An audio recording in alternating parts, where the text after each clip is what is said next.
Cell the unit of life में सबसे पहली बात यही आती है कि सेल होती क्या है, व्हाट इज सेल। हम सेल के बारे में सबसे पहले समझते हैं, तो हम यहां पर स्टार्ट करते हैं सेल है क्या, व्हाट इज सेल। कोई भी ऑर्गेनिज्म हो, कोई भी ऑर्गेनिज्म, चाहे वो प्लांट हो, एनिमल हो, बैक्टीरिया हो, कोई भी ऑर्गेनिज्म, छोटे से लेकर एक बड़ा ऑर्गेनिज्म की हम बात करें, हर ऑर्गेनिज्म की बॉडी में सेल होती है। मतलब जितने भी ऑर्गेनिज्म है सब सेल के बने हैं। हम अपनी ही बात करें, हमारे अंदर बहुत सारी सेल्स हैं, बिलियंस ऑफ सेल हमारे अंदर होती है, और यही सारी सेल की वजह से अपनी बॉडी का फॉर्मेशन होता है। तो कोई भी ऑर्गेनिज्म हो, उसकी बॉडी की स्ट्रक्चर बनाने का काम सेल ने किया है। साथ ही साथ हम जितने भी फंक्शन कर रहे हैं, ये सब सेल की वजह से तो कर रहे हैं। अच्छा, जो भी हम फंक्शन करते हैं, जितने भी हम वर्क कर रहे हैं, सब सेल के कारण ही कर पा रहे हैं। तो सेल को इसी तरह से डिफाइन किया जाता है, cell is the structural and functional unit of an organism. किसी भी ऑर्गेनिज्म की स्ट्रक्चरल फंक्शन यूनिट, उसी को क्या कहा जाता है, सेल। चाहे हम बैक्टीरिया की बात करें, तो बैक्टीरिया की बॉडी सेल से बनी है, और वो अपने जितने भी काम हैं उसी सेल से ही तो कर रहा है। तो किसी भी ऑर्गेनिज्म की स्ट्रक्चर फंक्शन बनाने का काम सेल करता है। यानी हम ये भी कह सकते हैं, ऑल ऑर्गेनिज्म, जितने भी ऑर्गेनिज्म से आर कंपोज्ड ऑफ सेल। सारे ऑर्गेनिज्म सेल के ही बने होते हैं। अच्छा हाँ, ये बात हो सकती है कि कुछ ऑर्गेनिज्म में सेल एक ही होती है और कुछ में बहुत सारी होती है। अगर किसी ऑर्गेनिज्म में एक ही सेल, ओनली वन सेल है, तो उसको हम यूनिसेल्युलर कह देते हैं, और मल्टीपल सेल आ जाए तो मल्टीसेल्युलर कह देते हैं। जैसे आप इसको ऐसे समझ सकते हैं, ये बच्चों ऑर्गेनिज्म, जैसे हम बैक्टीरिया की बात कर रहे हैं, ये बैक्टीरिया है, इस बैक्टीरिया की बॉडी में केवल एक ही सेल दिखाई दे रही है, बस एक ही सेल है, और एक सेल है मतलब ये यूनिसेल्युलर है। तो यूनिसेल्युलर उसको कहेंगे जिनके अंदर ओनली सिंगल सेल होती है, और ये सिंगल सेल इसके सारे फंक्शन करती है। जो भी ये करना चाहता है, सिंगल सेल से अपने सारे काम कर लेता है। अच्छा, ऐसे ऑर्गेनिज्म को तो कहेंगे यूनिसेल्युलर। लेकिन बहुत सारे ऑर्गेनिज्म ऐसे हैं जिनकी बॉडी में बहुत सारी सेल्स होती हैं। जैसे हम प्लांट की बात करें, एनिमल्स की बात करें, फंगस की बात करें, एल्गी की बात करें, इनकी बॉडी में बहुत सारी सेल्स होती है। जैसे ये बॉडी है इनकी, तो इनमें ऐसी नंबर ऑफ सेल्स होगी, ऐसे कई सारी सेल्स होगी। बहुत सारी सेल्स है, और बहुत सारी सेल है तो मल्टीसेल्युलर नाम दे देंगे। तो मल्टीसेल्युलर ऑर्गेनिज्म मतलब कंपोज्ड ऑफ मेनी सेल्स, बहुत सारी सेल्स से बने होते हैं, तो उनको हम मल्टीसेल्युलर ऑर्गेनिज्म कह सकते हैं। तो वन सेल का बना यूनिसेल्युलर, बहुत सारी सेल्स के बने मल्टीसेल्युलर। हम मल्टीसेल्युलर है और बैक्टीरिया यूनिसेल्युलर होता है। क्लियर? ये जो बात समझाई, क्लियर हुई सबको अच्छे से? अच्छा, सेल के बेसिस पर आपकी एनसीईआरटी में एक बहुत अच्छी लाइन लिखी होती है, unicellular organisms are capable of independent existence and performing essential function of life. अच्छा, लाइफ के जो भी एसेंशियल फंक्शन है वो अपने, ये सब यूनिसेल्युलर ऑर्गेनिज्म एक सेल से कर पाते हैं। इसको आप ऐसे समझिएगा, जैसे मान लीजिए ये यूनिसेल्युलर ऑर्गेनिज्म है। अब ये ऑर्गेनिज्म अपने सारे काम खुद करता है, खुद यहां पर डिवीजन की कैपेसिटी रखता है, खुद ही बच्चों डिवाइड होता है, खुद ही अपनी मेटाबॉलिक रिएक्शन करता है, खुद ही रेस्पिरेशन कर सकता है, खुद ही अपने नंबर बढ़ा लेता है। सारा काम ये अकेला करता है, किसी और पर डिपेंड नहीं है। और पर डिपेंड नहीं है तो इसको हम लिख सकते हैं इंडिपेंडेंट एग्जिस्टेंस। मतलब दूसरों पर डिपेंड नहीं है, अपना एग्जिस्टेंस खुद बनाता है, और खुद बनाता है मतलब इंडिपेंडेंट है, दूसरों पे डिपेंड होने की जरूरत नहीं है। और यही एक सेल इसके सारे लाइफ के सारे काम कर देती है। लाइफ के सारे काम मतलब डिवीजन हो गया, नंबर बढ़ाना हो गया, रेस्पिरेशन करना है, एनर्जी प्रोडक्शन करना, जो भी काम है ये अकेली सेल के अंदर हो जाता है। तो एक ही सेल में सारे काम कर सकता है। तो हम ये भी लिख सकते हैं, unicellular organism are capable of performing the essential function of life. Life के जो भी एसेंशियल फंक्शन है ये इसी सेल के अंदर कर सकते हैं, और ये खुद का एग्जिस्टेंस रखते हैं, दूसरों पर डिपेंड नहीं होते, सारा काम खुद कर देते हैं। अच्छा, क्योंकि बच्चों ये अपना काम खुद इसलिए कर सकते हैं क्योंकि इनकी सेल अपने आप में कंप्लीट सेल है। कंप्लीट सेल मतलब जो जो रिक्वायर्ड चीजें होनी चाहिए सब इसके पास है। इसके पास खुद का अपना डीएनए है, खुद का अपना साइटोप्लाज्म होता है, खुद की एक सी मेम्ब्रेन होती है, सब कुछ अपना खुद का है, तो सारा काम खुद कर ही सकता है।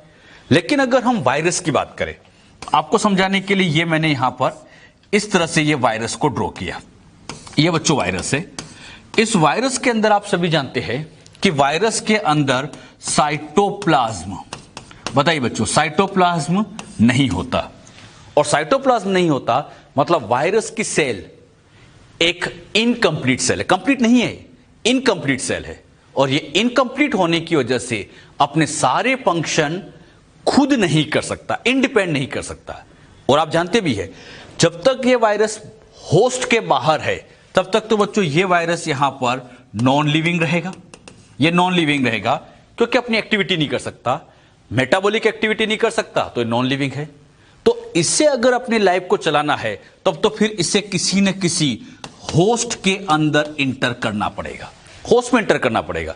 अच्छा, जैसे ये होस्ट के अंदर इंटर करेगा, होस्ट के अंदर इंटर करते ही होस्ट का साइटोप्लाज्म यूज करेगा और होस्ट के अंदर जाके ये बन जाएगा लिविंग।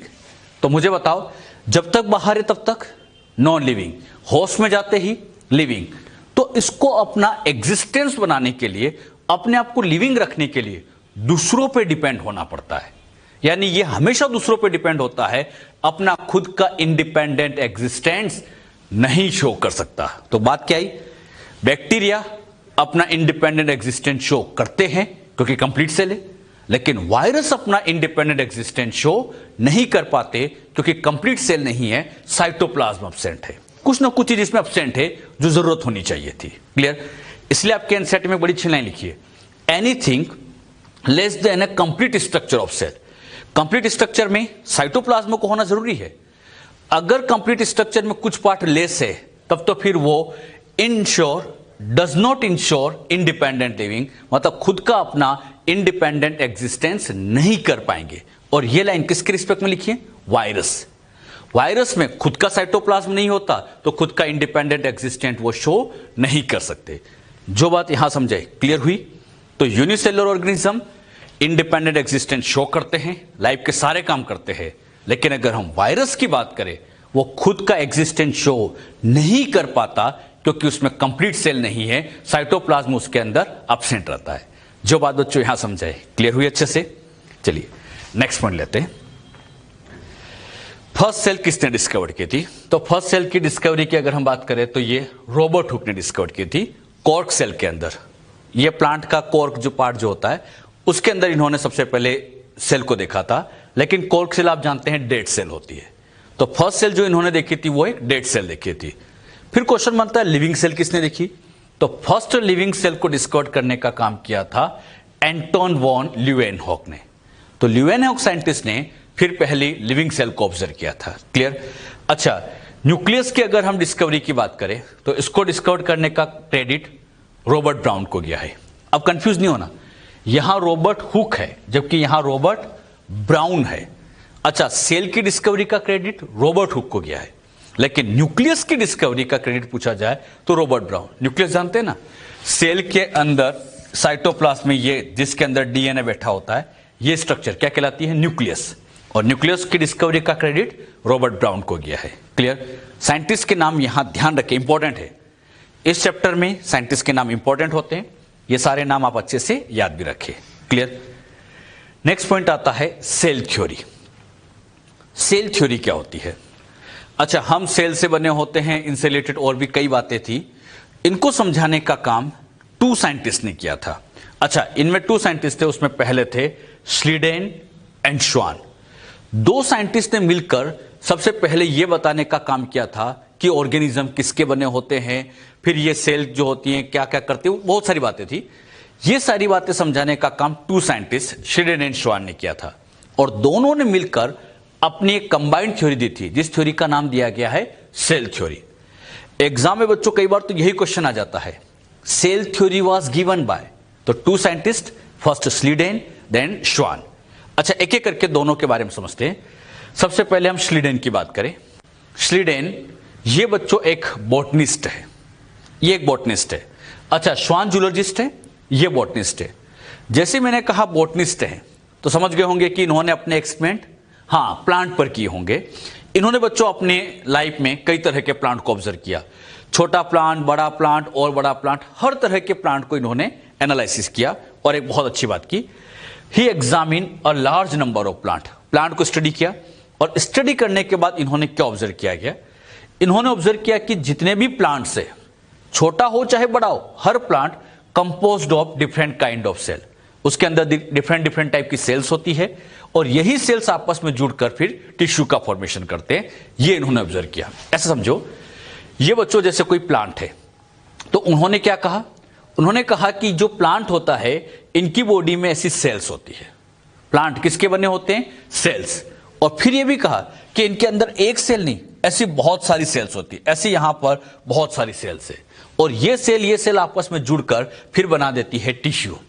दो बातें समझाई, प्लांट जो होते हैं सेल के बने होते हैं, और सेल आपस में जुड़कर क्या बना देती है, टिश्यू बना देती है। यह बात किसने समझाई थी, श्लीडेन ने। तो श्लीडेन ने क्या समझाया, एक बार फिर समझना। ये एक बॉटनिस्ट है, बहुत सारे प्लांट को ऑब्जर्व किया, और सब में कॉमन बात देखी कि चाहे छोटा प्लांट हो चाहे बड़ा प्लांट हो, हर प्लांट सेल का बना होता है। ये प्लांट जो होते हैं किसके बने होते हैं, सेल। और फिर एक और बात क्या कही, सेल आपस में अटैच होती जाती है, जिससे ग्रुप ऑफ सेल बनता है, उसी को उन्होंने क्या नाम दे दिया, टिश्यू नाम दे दिया। तो दो बातें इन्होंने बहुत अच्छी समझाई थी। ये किसने कहा था, श्लीडेन ने। ये श्लीडेन की बातें थी। अच्छा, अगर हम श्वान की बातें करें तो श्वान बच्चों जूलॉजिस्ट है। अब जूलॉजिस्ट है तो हाँ, जूलॉजिस्ट है तो इन्होंने अपने एक्सपेरिमेंट एनिमल्स पर किए होंगे। इन्होंने अपने एक्सपेरिमेंट एनिमल पर किए। एनिमल के साथ साथ इन्होंने प्लांट पे भी स्टडी की थी। ये ध्यान रखना, मेन वर्क इनका एनिमल पे था, लेकिन साथ ही साथ इन्होंने प्लांट को भी एनालिसिस तो किया था। इन्होंने क्या देखा, animal cells had a thin outer layer. इन्होंने ये ऑब्जर्व किया कि एनिमल की सेल के बाहर एक पतली सी लेयर होती है। अच्छा, वो पतली लेयर क्या होती है उसके बारे में कुछ नहीं समझाया। हाँ, हम सभी जानते हैं कि जिस पतली सी लेयर की बात कर रहे थे वो thin layer basically plasma membrane थी। फिर एक और बात कही, अच्छा ये एनिमल है, इस एनिमल की बात करें तो इसकी बॉडी सेल से बनी होगी, और इसके अंदर ये पतली सी लेयर होती है, सेल में सी पतली सी लेयर होती है। अच्छा, इन्होंने तो बस इतना कहा थिन लेयर है, लेकिन ये लेयर एग्जैक्टली क्या है ज्यादा डिटेल में नहीं समझा पाए। हाँ, बाद में फिर स्टडी किया कि ये थिन लेयर कोई और नहीं, ये तो प्लाज्मा मेम्ब्रेन थी। ये बात किसने कही थी, हम ये बातें समझ रहे हैं श्वान की। क्लियर। इसी तरह इन्होंने प्लांट पे भी स्टडी किया था। जूलॉजिस्ट हैं, मेन काम एनिमल पे था, लेकिन प्लांट पर भी स्टडी किया, और प्लांट पर स्टडी करने के बाद बताया कि प्लांट की सेल में इस थिन लेयर के बाहर एक रिजिड लेयर होती है, और उन्होंने कहा यह रिजिड लेयर सेल वॉल होती है। फिर उन्होंने कहा कि यह जो सेल वॉल होती है यह प्लांट का फीचर होता है, यह एनिमल में नहीं होती। सेल वॉल का होना प्लांट का फीचर है, एनिमल का फीचर नहीं है। यह बात इन्होंने कही। तो एक इंपॉर्टेंट लाइन इन्होंने कही थी, presence of cell wall is a unique character of plant. Cell wall का होना यह प्लांट का यूनिक कैरेक्टर होती है। यह बात श्वान ने कही। अच्छा, एग्जाम में जब यह लाइन आती है कि cell wall is the unique character of plant, this statement was given by, तो मैक्सिमम बच्चे इसका आंसर श्लीडेन लगा देते। वो ये सोचते हैं कि प्लांट की बात चल रही है तो बॉटनिस्ट ने कहा होगा, और जैसे ही बॉटनिस्ट दिमाग में आता है बच्चे श्लीडेन लगा लेते हैं, लेकिन गलत है। ये स्टेटमेंट देने वाले साइंटिस्ट तो जूलॉजिस्ट थे, और वो कौन थे, श्वान। क्या बात समझे, कुछ क्लियर हुआ, एक बार फिर समझना। इन्होंने कहा कि एनिमल की सेल में थिन लेयर होती है, लेकिन वो थिन लेयर क्या थी नहीं समझाई। बाद में पता चला कि वो thin layer exactly plasma membrane की बात चल रही थी। फिर क्या कहा, प्लांट के अंदर जो होती है रिजिड वॉल होती है, और उस वॉल को क्या कहा गया था, सेल वॉल। ये केवल प्लांट का फीचर है, एनिमल का नहीं होता। ये बातें सारी की सारी श्लीडेन ने कही थी, ये सारी बातें श्वान ने कही थी। आगे इन्होंने कहा, श्वान ने इन सब कंक्लूजन के बेसिस पर, प्लांट पर एनिमल पर कंक्लूजन करने के बाद कहा कि जितनी भी श्वान प्रपोज डेट, उन्होंने एक हाइपोथेसिस दी थी, बॉडीज ऑफ एनिमल। इन्होंने अपनी हाइपोथेसिस में कहा एनिमल्स की जो बॉडीज होती है ये सेल या प्रोडक्ट ऑफ सेल से बनी होती है।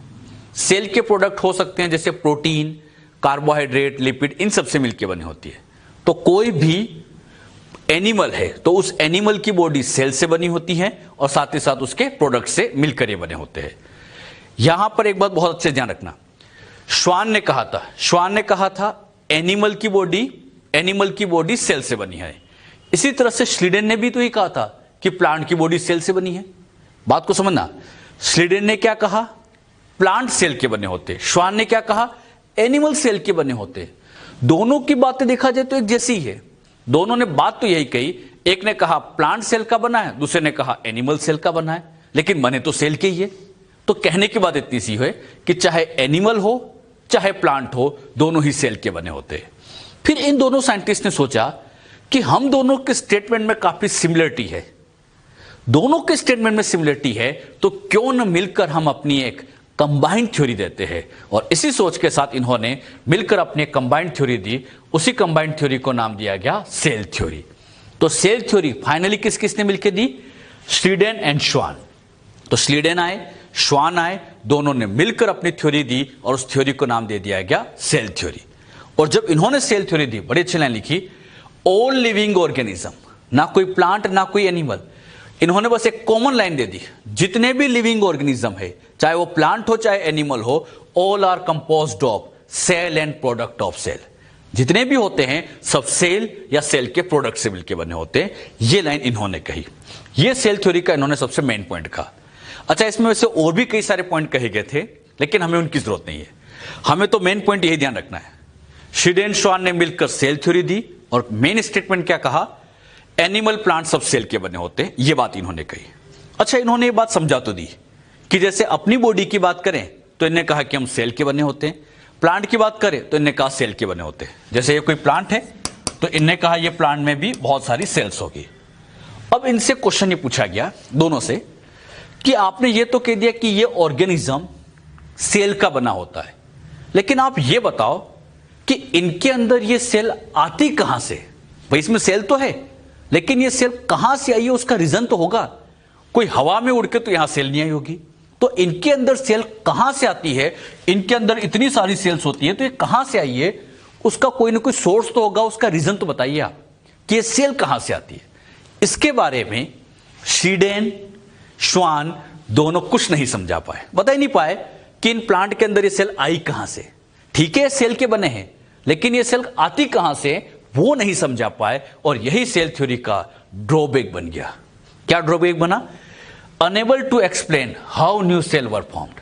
नई सेल कैसे बनती है, इनके अंदर ये सेल कहां से आती है, वो नहीं समझा पाए। यही सेल थ्योरी का सबसे बड़ा ड्रॉबैक था। तो कभी आपसे पूछे श्लीडेन श्वान की सेल थ्योरी का ड्रॉबैक क्या था, क्या बताओगे बच्चों? यस, ये बताना है कि ये एक्सप्लेन नहीं कर पाए कि सेल कहां से आई। तो फिर बात आती है इस बात को कैसे सोल्व किया जाए कि सेल कहां से आती है। फिर बच्चों टाइम बीतता गया और फिर साइंटिस्ट आए, बहुत ही famous scientist Rudolf Virchow. Rudolf Virchow scientist आए और इन्होंने एक बहुत अच्छी लाइन लिखी थी। इन्होंने कहा था ओमनी सेल्यूला ई सेल्यूला। ओमनी सेल्यूला ई सेल्यूला। अब इस लाइन का मतलब क्या है? अच्छा, इस लाइन को अगर हम इंग्लिश में ट्रांसलेट करें तो इसका मतलब होता है explain that omni cellula cellula new cells are formed by division of pre existing cell. इन्होंने ये कहा था कि जो सेल्स आती है एग्जैक्टली जो पहले की सेल्स होती है उसमें डिवीजन होता है और डिवीजन से ही फिर फाइनली ये सेल आती है। जैसे ये कोई सेल है, पहले से प्रेजेंट है, तो क्या लिख दिया मैंने? Pre existing. अब इस सेल में क्या होगा? डिवीजन। और जैसे डिवीजन होगा तो यहां पर सेल बनेगी, यहां सेल बनेगी। तो मुझे बताओ ये नई सेल कहां से आई? पुरानी सेल के डिवीजन से आई। सेल थ्योरी का यही तो ड्रॉबैक था। सेल थ्योरी ये नहीं समझा पा रही थी कि सेल कहां से आती है।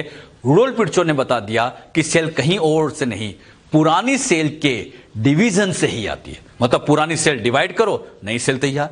अच्छा, अब ये जो नई सेल बनी ये फिर डिवाइड करेगी। यहां पर 1 सेल है, डिवाइड हुई 2 बनी, फिर 2 डिवाइड होगी तो 4 डिवाइड होगी तो 8, ऐसे चलते जाएंगे और इसी से ही मल्टीपल सेल का फॉर्मेशन हो जाएगा। इसको आप ऐसे समझ सकते हो। मान लीजिए बच्चों, स्टार्टिंग में कोई भी ऑर्गेनिज्म हो, हम सबके लाइफ में स्टार्टिंग में एक सेल थी, सिंगल सेल, जिसको हम जाइगोट कह देते हैं। अब इस जाइगोट के अंदर डिवीजन हुआ तो 1 से बन गई 2 सेल, फिर 2 से यहां पर बनी 4, 8, ऐसे नंबर ऑफ सेल बनती गई। कैसे बनती जा रही है? डिवीजन से। और जब ये डिवीजन होता जाएगा तो फाइनली बच्चों यहां पर ऐसे कंप्लीट ऑर्गेनिज्म का फॉर्मेशन। तो इस ऑर्गेनिज्म में सेल कहां से आ रही है? बस जो पुरानी सेल थी वो डिवाइड करती जा रही और नए ऑर्गेनिज्म का फॉर्मेशन हो जाता है। बच्चों के दिमाग में बड़ा अच्छा क्वेश्चन आता है कि ये सेल इसके डिवीजन से आई। अच्छा, ये सेल मैं कहूंगा इसके पहले वाली के डिवीजन से आई होगी। तो फिर आप कहोगे इसके पहले वाली सेल कहां से आएगी? अगर हम ऐसे क्वेश्चन बनाते जाए तो फाइनली हमारे दिमाग में एक ही क्वेश्चन बनता है, अर्थ की पहली सेल कैसे आई होगी? फर्स्ट सेल कैसे बनी होगी? अर्थ की जो पहली सेल बनी थी ये बच्चों किसी ने बनाई नहीं है, ये अपने आप बनी थी। अर्थ का उस टाइम का एनवायरनमेंट ऐसा था कि उस टाइम बायोमोलिक्यूल आपस में जुड़ने लग गए, और उसी की वजह से अर्थ की पहली सेल अपने आप तैयार हो गई। अपने आप तैयार होती, किसी ने बनाई नहीं थी। और जब भी कोई भी चीज अपने आप तैयार होती है, इसके लिए बायोलॉजी में एक बड़ा अच्छा वर्ड लिखा जाता है डी नोवो। डी नोवो का मतलब होता है अपने आप। तो अर्थ की पहली सेल डी नोवो फॉर्म हुई थी। डी नोवो मतलब अपने आप फॉर्म हुई थी। उस टाइम का इन्वायरमेंट ऐसा था, बायोमोलिक्यूल आपस में जुड़े और पहली सेल अपने आप तैयार हो गई। अच्छा, आज के टाइम पे अपने आप सेल नहीं बन सकती, इन्वायरमेंट चेंज हो चुका है। तो पहली सेल अपने आप बनी थी, उसके लिए क्या वर्ड लिखा? De novo. अच्छा, कहीं पर भी इस चैप्टर में भी आगे आपको कहीं पर भी डी नोवो वर्ड मिले, क्या समझोगे? हाँ, डी नोवो का मतलब अपने आप बनना, सेल्फ ओरिजिनेट हो जाना, अपने आप ओरिजिनेट हो जाना, उसको हम डी नोवो कह देते हैं। तो जो बातें, हम वापस अपने पॉइंट पे आते हैं। हम यहां पर क्या समझ रहे थे? श्रीडेन श्वान की सेल थ्योरी का ड्रॉबैक क्या था? सेल कहां से आती है? रुडोल्फ विर्चो ने बताया कि सेल पुरानी सेल के डिवीजन से आती है। क्लियर? और हां, कभी ऐसे पूछे कि अर्थ की पहली सेल कहां से आई, तो क्या जवाब दोगे बच्चों? डी नोवो आई है, अपने आप आई है। क्लियर? अच्छा, जितनी भी बातें समझाई, इन्हीं को फिर फाइनली आपस में कंबाइन करके सेल थ्योरी का एक मॉडर्न फॉर्म दिया गया, जिसमें बच्चों ये कहा गया ऑल लिविंग ऑर्गेनिज्म सेल के बने होते हैं, and cell arise from division of pre existing cell. Clear? तो ये बच्चों हमने सेल थ्योरी के बारे में समझा। सेल थ्योरी बच्चों हम समझ चुके हैं, जो कि श्रीडेन एंड श्वान ने दी थी। इस सेल थ्योरी को मॉडिफाइड करने का काम किया था रुडोल्फ विर्चो ने। ये बातें हमने समझी है। अब हम सेल की साइज की बात करें। प्रोकैरियोटिक सेल, यूकैरियोटिक सेल, कई तरह की सेल्स होती है। अपनी ही बॉडी की बात करें तो अपनी बॉडी में भी बहुत सारी सेल है। अब जितनी भी सेल है, एक बात मुझे बताइए आप, क्या सारी सेल की साइज सेम होती होगी? नहीं, ऐसा तो नहीं है। कुछ सेल बड़ी भी होती होगी, कुछ छोटी भी होती होगी। तो क्या इनकी साइज होती होगी, इनके बारे में हम समझते हैं। तो साइज ऑफ सेल में सबसे पहले हम बात करें स्मॉलेस्ट सेल कहां देखी गई। सबसे छोटी सेल होती है माइकोप्लाज्मा। माइकोप्लाज्मा की सेल बहुत छोटी है। इसका अगर हम लेंथ निकालें तो ये आती है 0.3 माइक्रोमीटर। 0.3 माइक्रोमीटर रेंज की इसकी लेंथ रहती है। ये माइकोप्लाज्मा की है। अब आपके एनसीईआरटी में क्या किया है? पीपीएलओ में लिखा है अबाउट 0.1 माइक्रोमीटर। अब आप लोग जानते भी है कि माइकोप्लाज्मा पीपीएलओ है तो एक ही चीज, माइकोप्लाज्मा पीपीएलओ एक ही पढ़ते हैं आप लोग। अब यहां पर एनसीईआरटी ने क्या किया? माइकोप्लाज्मा में 0.3 लिख दिया, पीपीएलओ में 0.1 लिख दिया। तो आप इस तरह से इसको ध्यान रखिएगा कि ये जो 0.3 दिया ये लेंथ वाइज है, और ये 0.1 माइक्रोमीटर जो होता है, 0.1 माइक्रोन, ये बच्चों उसका डायमीटर आप कह सकते हैं। क्लियर? इसी तरह से आता है टिपिकल बैक्टीरियल सेल। तो बैक्टीरियल सेल की जो साइज आती है 1 to 2 माइक्रोमीटर, तो 1 to 2 माइक्रोमीटर साइज की होगी। इसी तरह से वायरस की बात करें, वायरस की साइज 0.02 से लेकर 0.2 माइक्रोमीटर, मतलब और छोटे हैं, लेकिन ये कोई कंप्लीट सेल नहीं होते। इसीलिए अगर आपसे कहा जाए स्मॉलेस्ट सेल, तो फिर हम माइकोप्लाज्मा की बात करेंगे। हाँ, माइकोप्लाज्मा से भी छोटे होते हैं वायरस तो, लेकिन वायरस की सेल कंप्लीट सेल नहीं होती है। तो कभी ऐसे क्वेश्चन आए स्मॉलेस्ट सेल कौन सा है, वायरस भी दिया जाए और माइकोप्लाज्मा भी दिया जाए, तो स्मॉलेस्ट सेल फिर हम माइकोप्लाज्मा को टिक करेंगे। क्लियर? अगले नंबर पे आते हैं आरबीसी का डायमीटर। आपके एनसीईआरटी में आरबीसी का डायमीटर दिया है 7 माइक्रोमीटर, ये अप्रोक्सीमेटली होता है। इसी तरह से लॉन्गेस्ट सेल की बात की जाए तो सबसे लंबी सेल आप जानते हैं नर्व सेल। नर्व सेल बहुत लेंथ वाइज काफी लंबी लंबी होती है। इसी तरह से अगर हम बात करें लार्जेस्ट आइसोलेटेड सिंगल सेल, मतलब बॉडी से बाहर निकाली गई सबसे छोटी सेल कौन सी है, तो इसका आंसर आता है एग ऑफ ऑस्ट्रिच। ऑस्ट्रिच के जो एग होते हैं वो काफी बड़ी साइज के होते हैं। क्लियर? तो ये बच्चों लार्जेस्ट आइसोलेटेड सिंगल सेल होती है।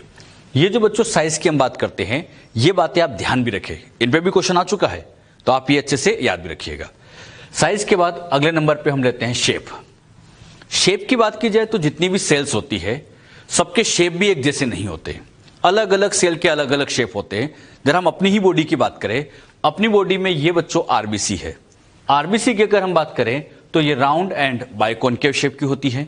इसी तरह से अपनी बॉडी में डब्ल्यूबीसी होती है, और डब्ल्यूबीसी का अगर हम शेप की बात करें तो ये अमीबॉइड होती है। अमीबॉइड मतलब अमीबा जैसी, बिना किसी शेप की, इर्रेगुलर शेप की। जैसे होता है ना अमीबा इर्रेगुलर शेप का होता है, तो ये भी इनका कोई पर्टिकुलर फिक्स शेप नहीं रहता है, तो इर्रेगुलर शेप की है तो हम इसको कह सकते हैं अमीबॉइड। इसी तरह से ये बच्चों यहां पर मैंने बनाए कोल्यूमनर एपिथेलियल सेल, जो आप देख भी रहे हैं लॉन्ग है, और साथ ही साथ बॉटम से आप देख रहे हैं नेरो है। तो लॉन्ग एंड नेरो होती है। इसी तरह से ये बच्चों नर्व सेल है, और नर्व सेल आप देखेंगे ब्रांच है, इसमें कई सारी ऐसे ब्रांचेस दिख रही हैं और काफी लॉन्ग भी होती है। क्लियर। ये बच्चों शेप आप ध्यान रखें, RBC round biconcave, WBC amoeboid, इसी तरह से columnar epithelial cell long and narrow, nerve cell branch and long होती है। ये शेप आप याद रखें, आपके एनसीईआरटी में ये सारे डायग्राम दिए हैं तो आप इनको ध्यान में रखिएगा। इसी में ही बच्चों अगला आता है ट्रैकिड्स। प्लांट के अंदर जो ट्रैकिड्स होती है ये काफी इलोंगेटेड सी होती हैं। इसी तरह से ऐसी मेसोफिल सेल्स होती है जो कि राउंड होती हैं और ओवल टाइप की होती है, तो राउंड या ओवल टाइप के इनके शेप होते हैं। एक बात मुझे बताओ, इतनी सारी सेल्स है, क्या सबके शेप की अगर हम बात करें, क्या सबके शेप एक जैसे हैं? नहीं, अलग अलग है। हमने RBC, WBC, columnar epithelial, nerve cell, इन सबकी हम बातें कर रहे हैं, सबके शेप आपको अलग अलग दिख रहे हैं। बात आती है इनके शेप वेरी क्यों करते हैं? भाई इनके शेप एक जैसे भी तो रख सकते थे, फिर इनके शेप ऐसे वेरी क्यों कर रहे हैं? रीजन क्या है? हाँ, शेप वेरी करने का मेन पर्पस होता है कि वो पर्टिकुलर फंक्शन परफॉर्म कर पाए। जैसे अगर हम बात करें आरबीसी को बाइकॉनकेव क्यों रखा? हाँ, ताकि सरफेस एरिया बढ़े, हीमोग्लोबिन ज्यादा फिल कर सके। नर्व सेल को लॉन्ग क्यों रखा जाता है? लॉन्ग इसलिए रखते हैं ताकि कहीं पे भी चोट लगे, कुछ भी गड़बड़ हुई है तो ब्रेन तक इजीली इंफॉर्मेशन पहुंचाया जा सके। तो इनके जो शेप है ये फंक्शन के अकॉर्डिंग डिसाइड किए गए। कभी आपसे पूछे सारी सेल के शेप एक जैसे होते हैं? नहीं, शेप वेरी करते हैं अकॉर्डिंग टू देयर फंक्शंस। तो फंक्शन के अकॉर्डिंग इनके शेप वेरी करते हैं। The shape of the cell में वेरी विथ फंक्शन, फंक्शन के साथ इनके शेप वेरी करते रहते हैं। अच्छा, इनके शेप और भी तरह के हो सकते हैं, जैसे ये डिस्क होते हैं, क्यूबॉइडल होती हैं, पॉलीगोनल होती हैं, कोल्यूमनर होती है, ऐसे कई तरह के शेप होते हैं। ये तो हमने कुछ खास शेप समझे, लेकिन इसके अलावा भी कई तरह के शेप इनके ऑब्जर्व किए जाते हैं। एक बात मुझे बताओ, जितनी भी सेल्स होती है क्या सारी सेल एक जैसी होती है? नहीं, कहीं ना कहीं डिफरेंस तो होता ही है। जैसे आगे हम पढ़ेंगे, प्लांट सेल के अंदर सेंट्रियोल एब्सेंट होता है, एनिमल में होता है, ऐसा होता है। प्लांट सेल के अंदर सेल वॉल होती है, एनिमल में नहीं होती है। तो सारी सेल अगर हम बात करें एक जैसी भी नहीं होती है। तो all eukaryotic cells are not identical, एक जैसी भी नहीं होती है। इनके शेप भी वेरी करते हैं, इवन इनके अंदर जो ऑर्गेनल्स है उनमें भी डिफरेंस मिल सकता है। तो कभी आपसे पूछे ऐसा स्टेटमेंट आए all eukaryotic cells are identical, तो फॉल्स, इनमें डिफरेंस आता है। क्या क्या डिफरेंस होता है वो आगे हम समझेंगे। अभी जो बातें यहां पर अभी समझाई गई शेप के बारे में, तो ये शेप की बातें भी आप ध्यान रखिए। क्लियर। सारे पॉइंट अपने मॉड्यूल में नोट किए हुए, तो आप डायरेक्ट मॉड्यूल से भी इसको रीड कर सकते हैं और एनसीईआरटी में भी इसको साथ साथ आप देखते रहे। क्लियर। अगले नंबर पे लेते हैं टाइप्स ऑफ सेल। सेल के अगर हम टाइप की बात करें तो दो तरह की सेल होती है। इसमें एक आती है बच्चों प्रोकैरियोटिक सेल और दूसरी आती है यूकैरियोटिक सेल। अच्छा, प्रो का मतलब होता है प्रिमिटिव, प्रो मतलब प्रिमिटिव। कैरियो वर्ड अगर आ जाए तो न्यूक्लियस, कैरियो फॉर न्यूक्लियस, तो प्रिमिटिव न्यूक्लियस है। और यूकैरियोटिक, यू का मतलब होता है ट्रू, कैरियो मतलब न्यूक्लियस, तो जिसमें वेल डेवलप्ड या ट्रू न्यूक्लियस होता है उसको यूकैरियोटिक सेल कहते हैं। आप इन दोनों सेल के डायग्राम देखिएगा। ये बच्चों मैंने प्रोकैरियोटिक सेल का डायग्राम ड्रॉ किया है और यहां पर ये यूकैरियोटिक सेल का डायग्राम ड्रॉ किया है। अब आप ध्यान से देखो, इसके अंदर यहां पर ये स्ट्रक्चर जो आपको दिखाई दे रही है ये है न्यूक्लियस। ये यहां पर जो आपको नजर आ रहा है ये न्यूक्लियस है। इसमें बच्चों ऐसे डबल मेम्ब्रेन आपको दिख रही होगी, अंदर डीएनए प्रेजेंट होता है, वेल डेवलप आपको न्यूक्लियस दिखाई दे रहा है। अगर वेल डेवलप न्यूक्लियस दिखे तो ये यूकैरियोट है। अब इस सेल में देखो, कहीं पर भी अंदर ऐसे वेल डेवलप न्यूक्लियस ही नहीं है, न्यूक्लियस ही नहीं है, तो इसको हम कह देते हैं प्रोकैरियोट। प्रोकैरियोट यूकैरियोट में वैसे कई डिफरेंस है, सबसे मेजर, सबसे मेन डिफरेंस आता है न्यूक्लियस का ही। तो हम यहां पे कह सकते हैं वेल डेवलप्ड न्यूक्लियस अब्सेंट होता है, जबकि इनके अंदर वेल डेवलप्ड न्यूक्लियस प्रेजेंट है। अच्छा, वेल डेवलप्ड न्यूक्लियस अब्सेंट है मतलब कोई न्यूक्लियर मेम्ब्रेन, न्यूक्लियस की कोई मेम्ब्रेन बाउंड्री वगैरह कुछ नहीं दिख रही है, जबकि यहां पर ऐसी बाउंड्री नजर आ रही है। तो प्रोकैरियोट यूकैरियोट में क्या डिफरेंस होता है ये बच्चों हमने आपको समझाया। प्रोकैरियोटिक सेल के एग्जाम्पल की बात करें तो प्रोकैरियोटिक सेल के एग्जाम्पल में आ जाते हैं बैक्टीरिया, इसमें तो बैक्टीरिया आ जाते हैं। और यूकैरियोट के एग्जाम्पल में हाँ प्लांट, एनिमल्स, फंगस, एल्गी, ये सारे के सारे यूकैरियोट्स में आ जाते हैं। तो ध्यान रखिएगा, प्रोकैरियोट में बैक्टीरिया को इंक्लूड किया जाता है, यूकैरियोट में प्लांट, फंगस, इन सबको इंक्लूड किया जाता है। क्लियर। तो प्रोकैरियोटिक यूकैरियोटिक सेल में बेसिक डिफरेंस आपसे पूछा जाए तो न्यूक्लियस का रहता है, इनमें वेल डेवलप्ड न्यूक्लियस प्रेजेंट होगा। जो बात यहां पर आपको समझाई क्लियर हुई। यहां पर इस चैप्टर के अंदर हम डिटेल में जो समझेंगे वो सारी यूकैरियोटिक सेल के बारे में। प्रोकैरियोट के बारे में आपको प्लांट डाइवर्सिटी में सिखाया जाता है, हम यहां पर यूकैरियोटिक सेल को डिटेल में समझेंगे। यूकैरियोटिक सेल का हम एक ओवरव्यू भी देखते हैं कि इसमें क्या क्या होता है। ओवरव्यू ऑफ यूकैरियोटिक सेल आपको समझाने के लिए बच्चों मैंने यूकैरियोटिक सेल को ड्रॉ किया है। इस यूकैरियोटिक सेल को 3 पार्ट में डिवाइड किया जाता है। इसमें सबसे पहला पार्ट आता है इसकी कवरिंग। इसकी कवरिंग जो होती है ये कहलाती है इसकी बाउंड्रीज। इसे हम सेल बाउंड्री या सेल इन्वेलप भी कह सकते हैं। ये सेल का एक इन्वेलप है, सेल की एक बाउंड्री होती है। क्लियर। अच्छा, यहां पे बच्चों ये न्यूक्लियस है और न्यूक्लियस से लेके ये जो कवरिंग आपको दिख रही है इनके बीच का जितना भी स्पेस होता है इसे हम साइटोप्लाज्म कह देते हैं। और ये जो स्ट्रक्चर आपको दिखाई दे रही है ये कहलाता है न्यूक्लियस।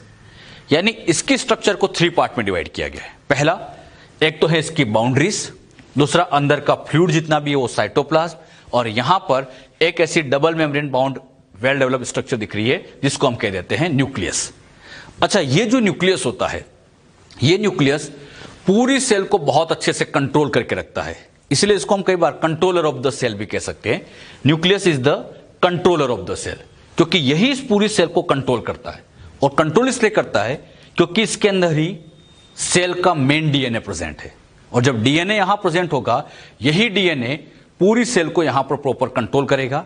डीएनए से आरएनए बनेंगे, प्रोटीन्स बनेंगे, और वही प्रोटीन एंजाइम सेल का रेगुलेशन करते रहते हैं। तो ध्यान रखना, न्यूक्लियस के अंदर ही डीएनए बैठा है, यही पूरी सेल को कंट्रोल करता है, इसलिए इसको कहा जाता है कंट्रोलर ऑफ द सेल, या इसे आप डायरेक्टर ऑफ द सेल भी कह सकते हैं। क्लियर। अगर हम सेल की बाउंड्रीज की बात करें तो सेल में जो बाहर की तरफ आपको बाउंड्री दिख रही है, सबसे बाहर की तरफ, ये कहलाती है सेल वॉल। ये यहां पर हो गई सेल वॉल। इस सेल वॉल के अंदर वाली ये जो लेयर आपको दिख रही है ये कहलाती है सेल मेम्ब्रेन। मतलब ये जो आपको दिख रही है सेल मेम्ब्रेन। अब ध्यान देखना, बाहर वाली तो होगी सेल वॉल, अंदर वाली होगी सेल मेम्ब्रेन। इस सेल मेम्ब्रेन और न्यूक्लियस इनके बीच का ये जो स्पेस आपको दिख रहा है, इस पूरे स्पेस को कहा जाता है साइटोप्लाज्म। अब इस साइटोप्लाज्म में कई सारी चीजें होती है।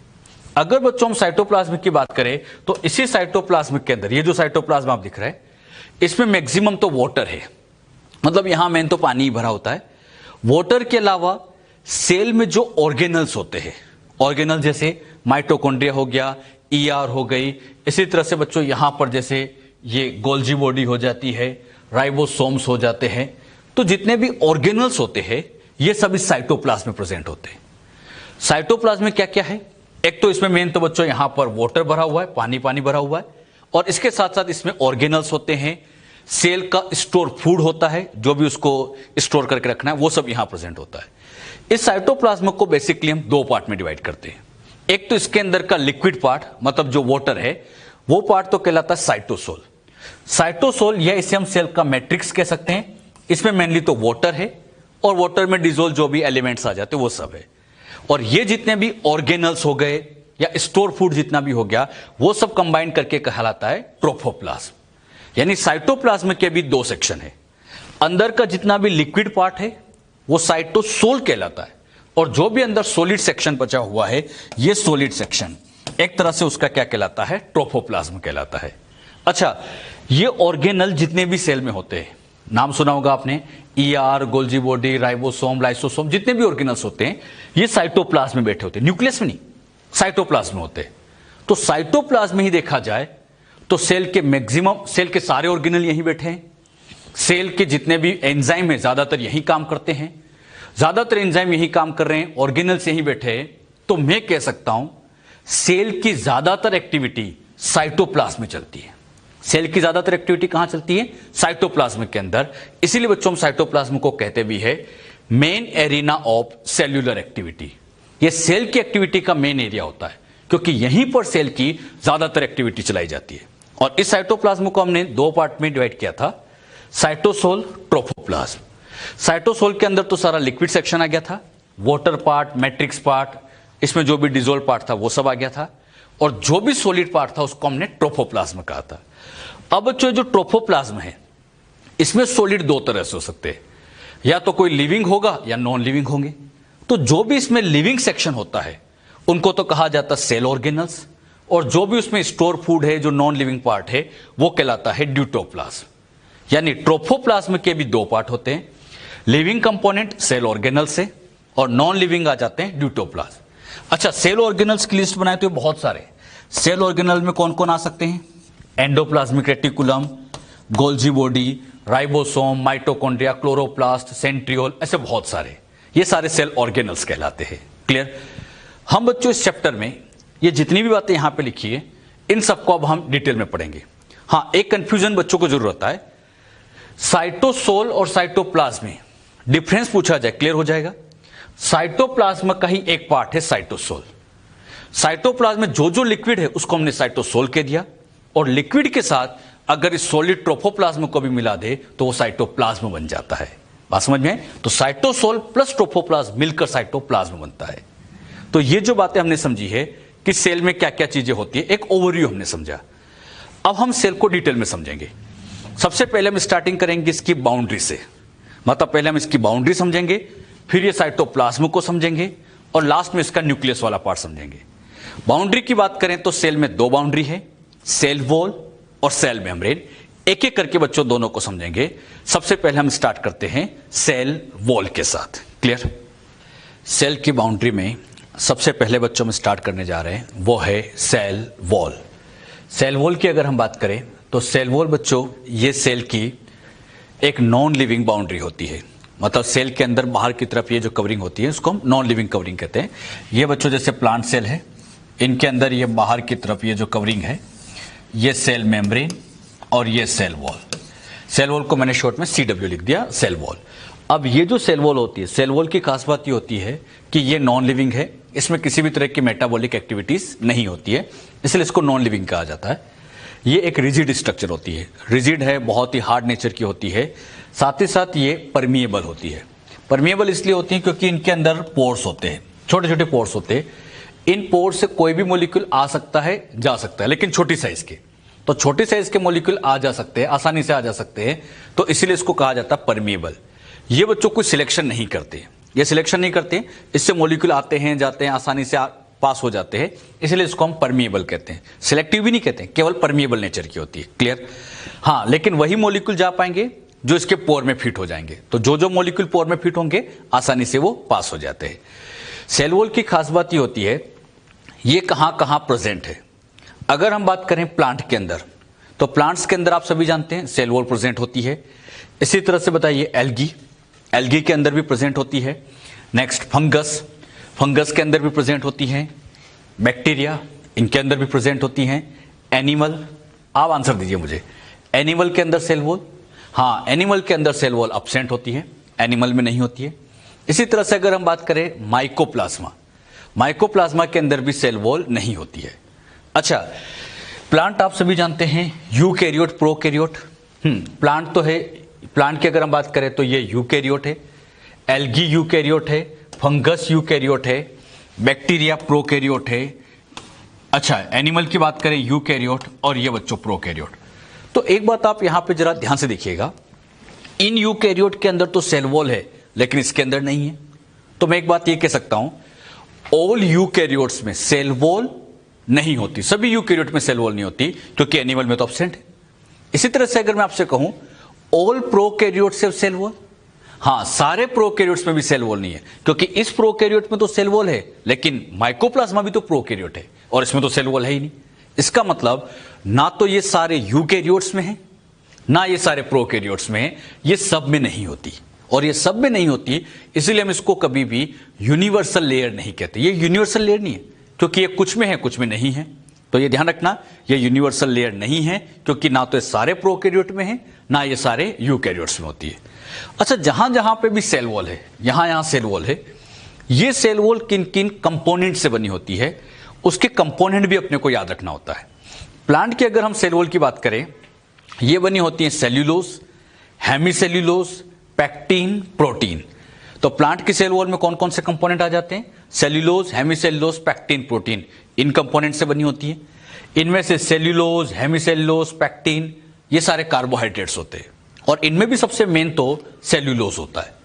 मतलब सेल वॉल का अगर मेन कंपोनेंट अगर आपसे पूछा जाए तो मेन कंपोनेंट यहां पर सेल्यूलोज होगा। अगर हम बात करें एल्गी की सेल वॉल में सेल्यूलोज होता है, गैलेक्टेंस होते हैं, मैनेंस होते हैं and minerals like calcium carbonate होते हैं।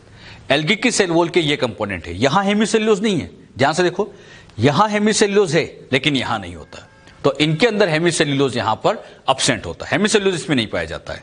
एक बात ये ध्यान रखना, गैलेक्टेंस मैनेंस की बात करें तो ये भी कार्बोहाइड्रेट ही है, मतलब ये सारे के सारे यहां पर कार्बोहाइड्रेट है, यहां ये सारे कार्बोहाइड्रेट थे, ये कार्बोहाइड्रेट ही होते। क्लियर, गैलेक्टेंस भी कार्बोहाइड्रेट है, मैनेंस भी कार्बोहाइड्रेट ही होते हैं। क्लियर। अगर हम बात करें फंगस, आप बताओ फंगस की सेल वॉल किससे बनी होती है, शायद याद भी हो आप लोग को। Yes, very important component chitin. Chitin यही बच्चों फंगस की सेल वॉल का फॉर्मेशन करता है। इसी तरह से अगर हम बैक्टीरिया की सेल वॉल की बात करें तो ये पेप्टाइडोग्लाइकेन से बनी होती है। ये किसकी बनी है, पेप्टाइडोग्लाइकेन। अच्छा, ये जो काइटिन है, पेप्टाइडोग्लाइकेन्स होते हैं, ये भी कार्बोहाइड्रेट या इसके डेरिवेटिव्स ही है। तो आप ज्यादातर जगह देखो, चाहे हम प्लांट की बात करें, एल्गी, फंगस, बैक्टीरिया, इनकी सेल वॉल का मेन कंपोनेंट कार्बोहाइड्रेट होता है। तो कभी आपसे पूछे सेल वॉल मेनली किसकी बनी है, तो कार्बोहाइड्रेट, और इनमें भी मेन कंपोनेंट यहां पर क्या रहेगा, सेल्यूलोज रहेगा। किसकी सेल वॉल के क्या क्या कंपोनेंट है याद रहेगा।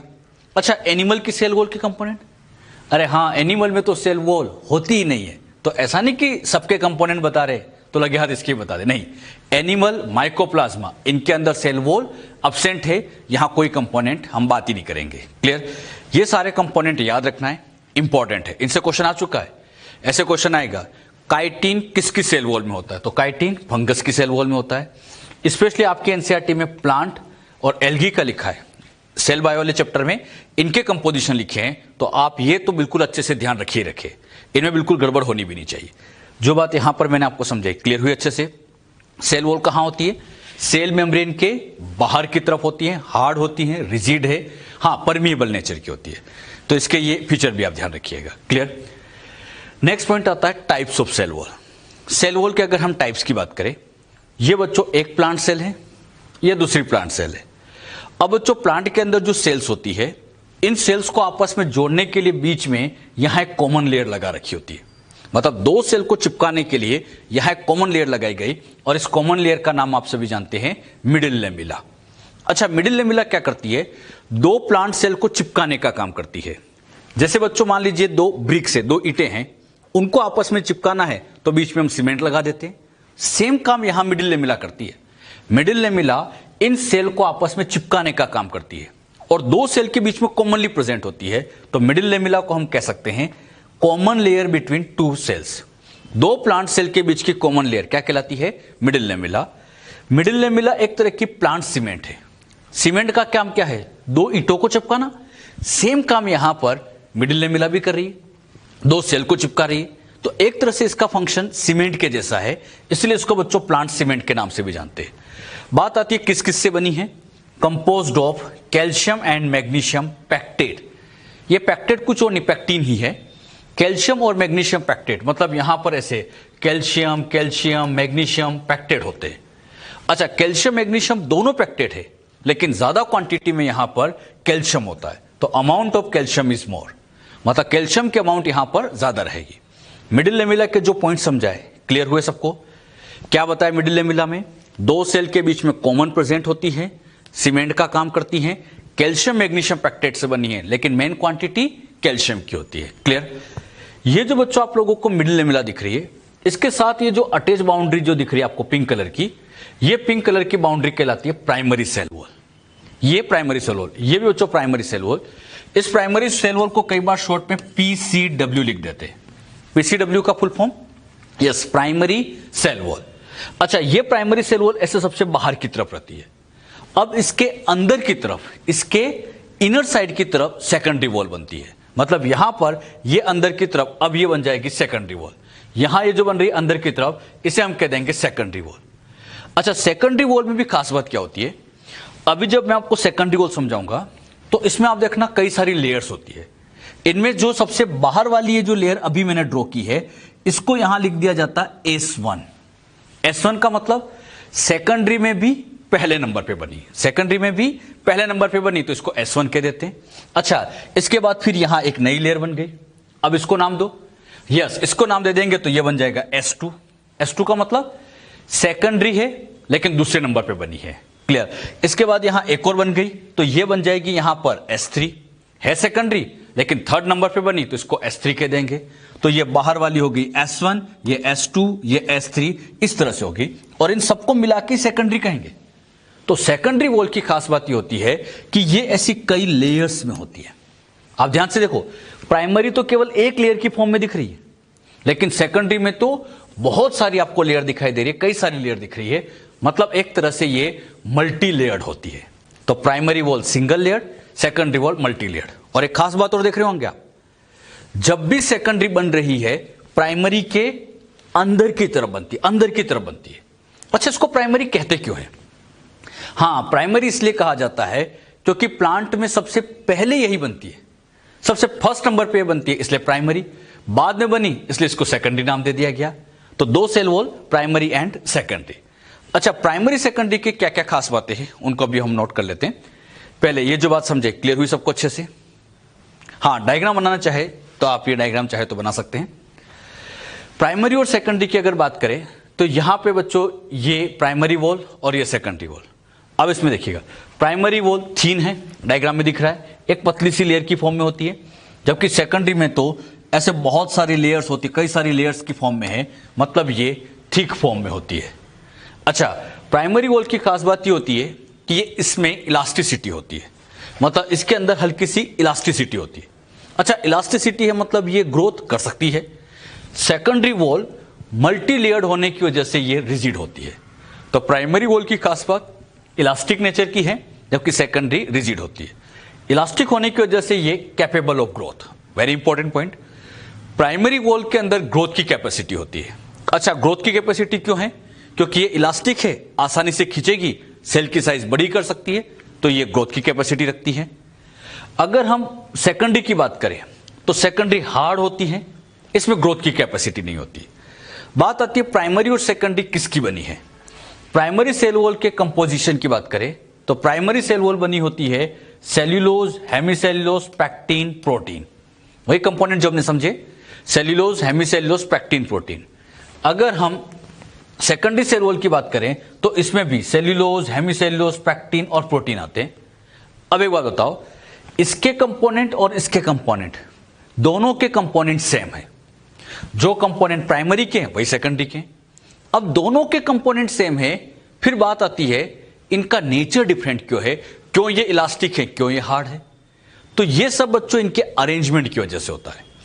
ये सारे कंपोनेंट जब प्राइमरी वॉल को बना रहे थे तो ये एक दूसरे के साथ लूजली अरेंज थे, और लूजली अरेंज होने की वजह से इसमें इलास्टिसिटी होती है।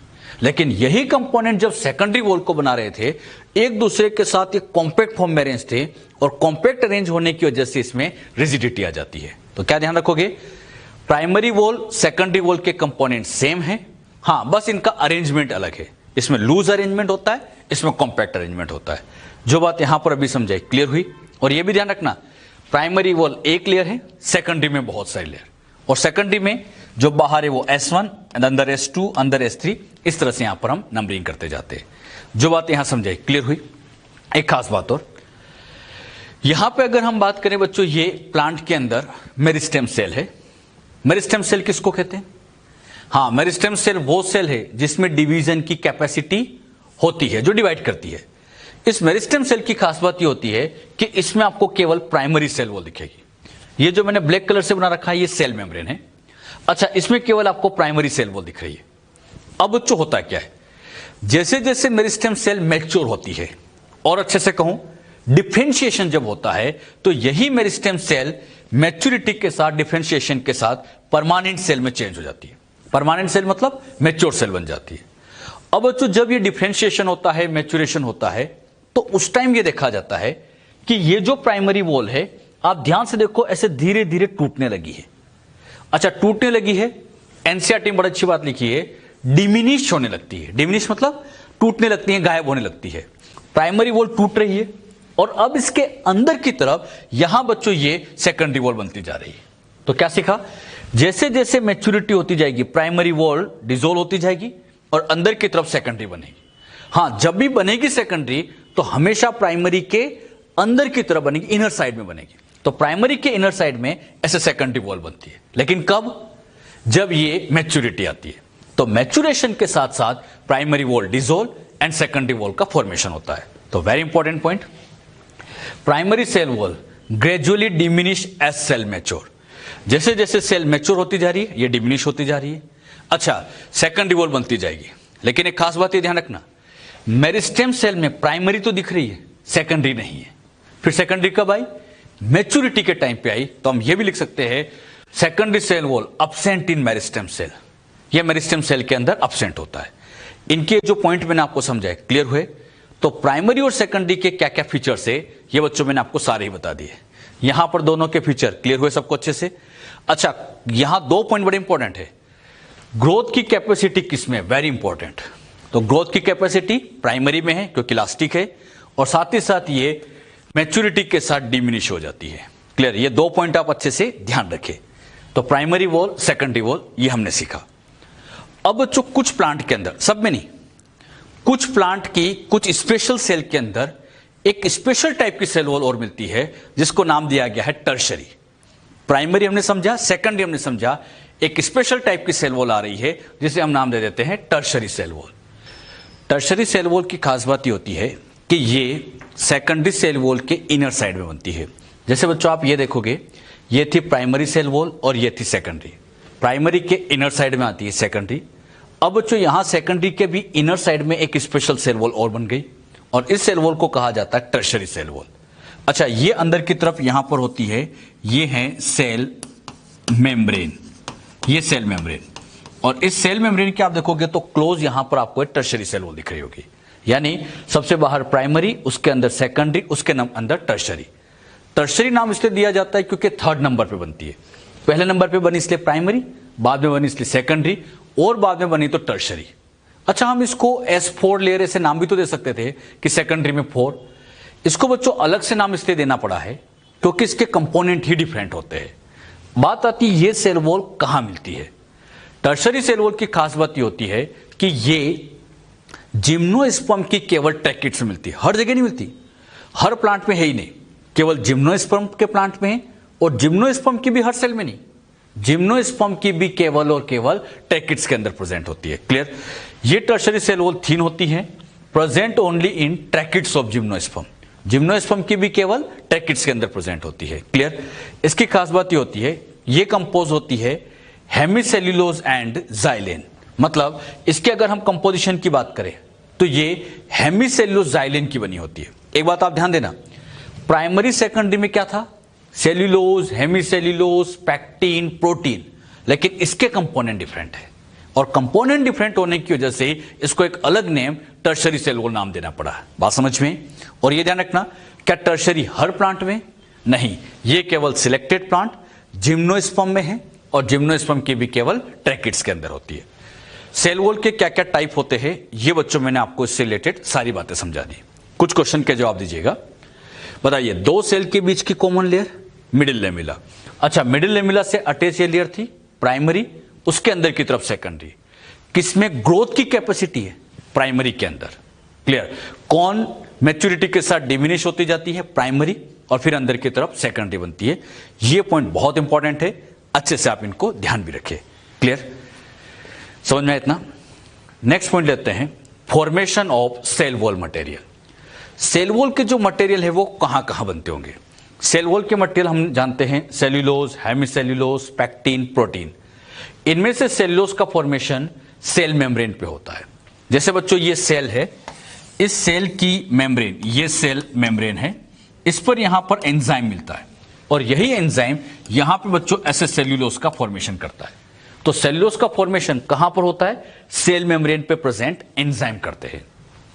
अगर हम बात करें हेमिसेल्यूलोज, पैक्टिन, ये जो अदर कार्बोहाइड्रेट आपको दिख रहे हैं, इनका फॉर्मेशन गोल्जी बॉडी में होता है।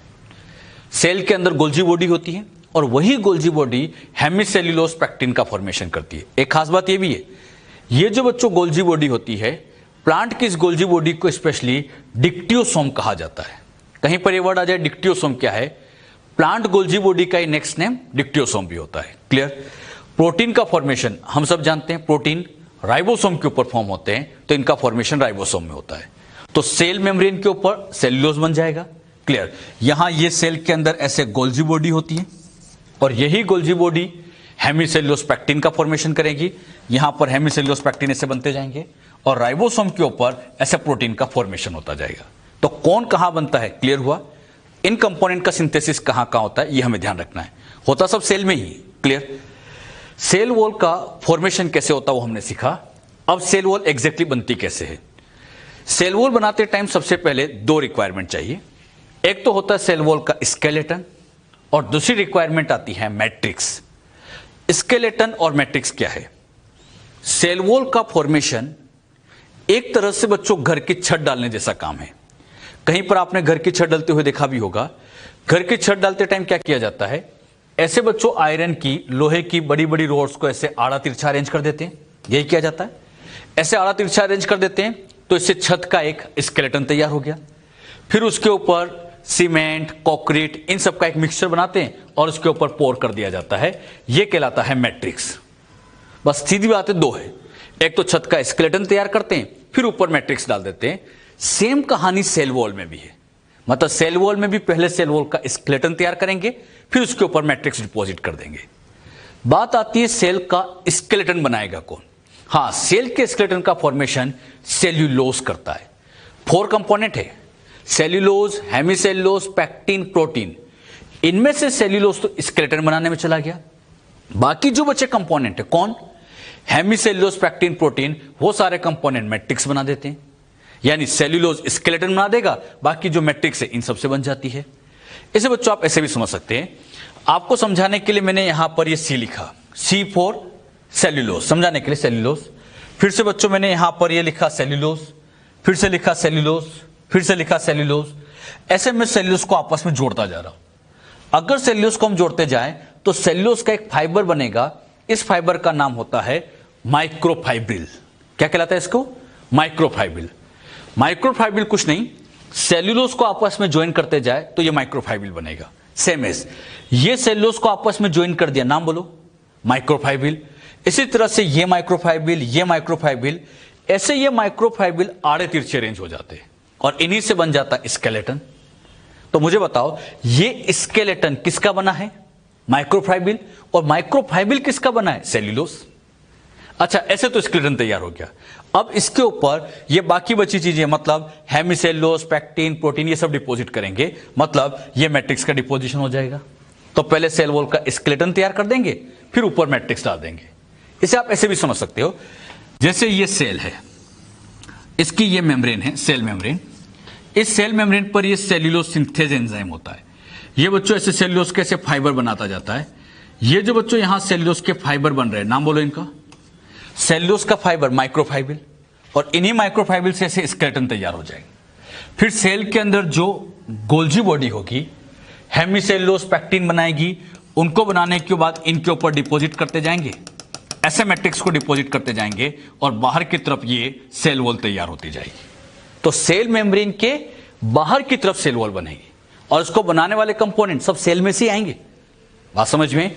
तो सेल मेम्ब्रेन की हेल्प से स्केलेटन तैयार हो जाएगा, गोल्जी बॉडी राइबोसोम की हेल्प से इसके ऊपर मैट्रिक्स डिपॉजिट हो जाएगा और इस तरह से यहां पर सेल वॉल का फॉर्मेशन होता है। सेल वॉल का फॉर्मेशन कैसे होता है, बहुत सिंपल सी तरीका है। स्केलेटन बनाओ, मैट्रिक्स को डिपॉजिट कर दो। क्लियर। ये जो बात यहां समझे, क्लियर हुई अच्छे से बच्चों। अच्छे सेल वॉल के बारे में बच्चों हम समझ रहे हैं। इसी में ही हम एक टर्म समझते हैं, प्लाज्मोडेस्मेटा। प्लाज्मोडेस्मेटा क्या होता है ये हम समझेंगे। दो प्लांट सेल के बीच में एक बच्चों ट्यूब लाइक कनेक्शन बनता है, उसी ट्यूब लाइक कनेक्शन को हम प्लाज्मोडेस्मेटा कहते हैं। जैसे ये एक प्लांट सेल है, या दूसरी प्लांट सेल है, इनके बीच में आप देखिए ऐसे ट्यूब लाइक कनेक्शन जा रहा है और यही ट्यूब लाइक कनेक्शन क्या कहलाता है, प्लाज्मोडेस्मेटा। अच्छा, इसमें होता क्या है, यहां पर ये जो ट्यूब लाइक कनेक्शन दिख रहा है, ये tube like connection basically smooth endoplasmic reticulum से बनी ही एक ट्यूब होती है। समझने के लिए बच्चों हमने क्या किया, ये इस सेल का साइटोप्लाज्म है, ये इस सेल का साइटोप्लाज्म है, ये न्यूक्लियस है, ये ईआर है। अब बच्चों यहां पे जो ईआर लगी होती है, ये बच्चों यहां ऐसे ट्यूब की फॉर्म में लगी है। दो सेल के बीच में ईआर ऐसे ट्यूब की फॉर्म में लगी है और ये जो ट्यूब लगी है, इस ट्यूब का नाम होता है डेस्मोट्यूबुल। नाम याद रखिएगा, वेरी इंपॉर्टेंट। दो सेल के बीच में एक ट्यूब लगी है, क्या नाम है उसका, डेस्मोट्यूबुल। और ये डेस्मोट्यूबुल कुछ और नहीं, एक तरह की स्मूथ एंडोप्लाज्मिक रेटिकुलम ही है। ये स्मूथ एंडोप्लाज्मिक रेटिकुलम होती है। अब यहां पर क्या होता है, ये जो ट्यूब है इसके साइड में आप देखो ऐसे यहां पर कुछ पोर्स बने हुए, ट्यूब है साइड में ऐसे पोर बने हुए, तो सेंटर में ट्यूब और साइड के जो पोर दिख रहे हैं इधर इधर, ये दोनों साइड के पोर है, इन सबको मिला के जो होल कनेक्शन बना है इसी को हम प्लाज्मोडेस्माटा कहते हैं। प्लाज्मोडेस्माटा क्या है, कुछ क्लियर हुआ?